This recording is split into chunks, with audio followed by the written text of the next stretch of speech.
இந்த வீடியோல SSC GD எக்ஸாம்ல ப்ரீவியஸ் இயர்ல கேட்ட ஒரு மேக்ஸ் கொஸ்டின் தான் பார்க்க போறோம். The remainder obtained when 4 power 96 is divided by 6 is 4 power 96 6 ஆல டிவைட் பண்ணோம்னா ரிமைண்டர் என்ன கிடைக்கும் அப்படின்னு தான் கேட்குறாங்க. 4 பவர் 96 இதுக்கு வேல்யூ ஃபைண்ட் அவுட் பண்ண முடியாது. ஓகே, ரொம்ப பெருசா போகும். இந்த மாதிரி 4 அப்படின்னு இருந்துச்சு, அதுக்கு பவர்ல இருக்கக்கூடிய நம்பர் எவ்வளவு பெரிய நம்பரா வேணாலும் இருக்கட்டும், அது ஈவன் நம்பரா இருந்துச்சு அப்படின்னா நமக்கு ஆன்சர் கிடைக்கும்ல. அந்த ஆன்சர்ல லாஸ்ட் நம்பர் கண்டிப்பா என்னவா இருக்கும்? 6 இருக்கும். ஓகேவா? 4 லாஸ்ட் நம்பர், யூனிட் டிஜிட் 4 இருந்து பவர்ல என்ன நம்பர்னாலும் இருந்து போகுது. பவர்ல இருக்கக்கூடிய நம்பர் ஈவன் நம்பரா இருந்தா நமக்கு ஆன்சர் கிடைக்கும். இதுல என்ன ஆன்சர்னு தெரியல, ஆனா ஆன்சர்ல லாஸ்ட் நம்பர் கண்டிப்பா என்னவா இருக்கும்? 6 இருக்கும். ஓகேவா?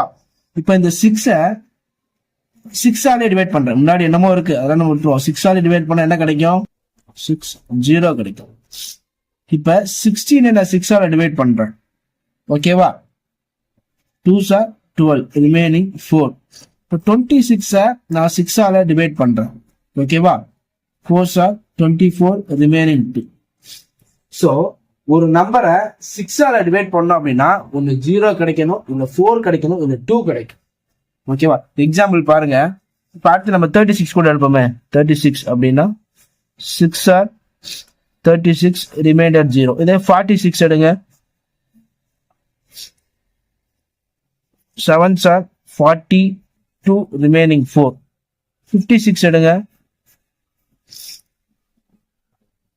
9s are 54, remaining 2. இதே மாதிரி கிடைச்சிருக்கோம். 0 4 2 0 4 2. ஓகேவா? ஒரு நம்பரை 6 ஆல டிவைட் பண்ணோம் அப்படின்னா நமக்கு ரிமைண்டர் ஒன்று 0 கிடைக்கும், இல்ல 4 கிடைக்கும், இல்ல 2 கிடைக்கும். 6ல முடிகிற நம்பரை டிவைட் பண்ணோம்னா 0 4 2 இந்த 3 நம்பர் ஏதோ ஒன்று தான் கிடைக்கும். ஆப்ஷன்ல 0வும் இல்ல 2வும் இல்ல, 4 மட்டும் தான் இருக்கு. So option 2 4 is a correct answer. புரிஞ்சிருக்கும்னு நினைக்கிறேன். புரியல அப்படின்னா மறுபடியும் பாருங்க, கண்டிப்பா புரியும். தேங்க்யூ ஃபார் வாட்சிங்.